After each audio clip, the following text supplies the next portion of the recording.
Hello, this is Max again with his 2 week challenge of learning Java. So, in 2 weeks, I tried to learn Java. This week was making an RPG adventure game. Um, it has a character creation and a small storyline. Not very long, but it's a storyline nonetheless. So these are the trees that I used. I used scanner, random, and unit ints. The unit ints is for sleep, basically to pause before the screen clears. Character creation, you have your name, gender, and class. The classes do make a difference because there are skills. These are the classes. So this is your warrior, you have power type, all that stuff, your stats, your health. Um, these are actual skills. The reason why it's a switch case with a name is so that way I can use the name from here. And I can keep this pretty much like this. And it's super, super useful for using the skills. Um, This is the enemy info. These are all the enemies. I don't really use any of these. I thought it would be funny to make a squirrel be the final boss, but it's a dragon, and dragon you save. The princess, this is just for later development. And this is my battling system. Yes, it takes a lot of different inputs. I don't know how to make that really shorter. So right now it works, and that's what I like. So this is the timer for 5 seconds, clear string, then it shows your health, then it shows what you can do. Um, if you attack, use a skill called upon the skill effect. You have to add all the info because it does damage there as well. This is where the enemy does damage. This is whether or not you've been defeated or you defeated the enemy. This is the storyline. So these are the stats for the player that you input. This is the enemies.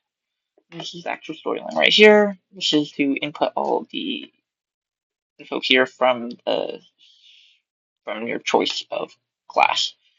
Um, then this is the input to that, the enemy info into those slots, so then I can pull it and use it for the actual battle, the first battle against the goblin. And then this is the storyline. There are 3 different paths. If you pick the plains, the swamp, it will loop you back to the very beginning. If you pick the forest, it is the right path to go down. And then at the very end, uh,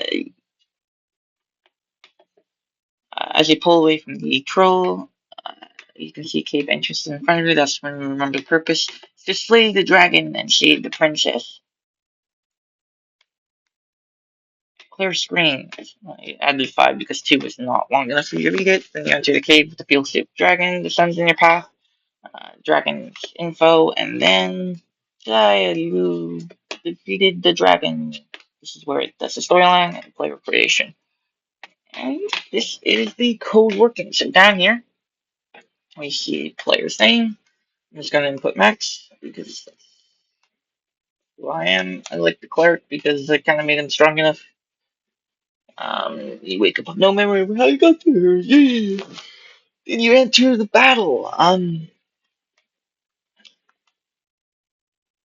That's the battle info. Waits 5 seconds, and then whoop, next turn.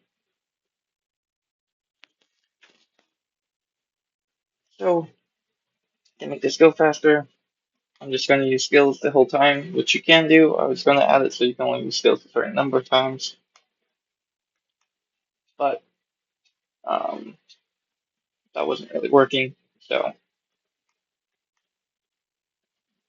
I didn't bother to add it in just yet. I'll show you the rest of the storyline. It takes a long time to get through fights. The enemies have too much health.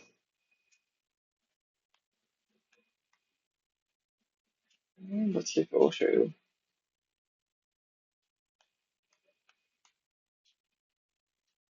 Wow.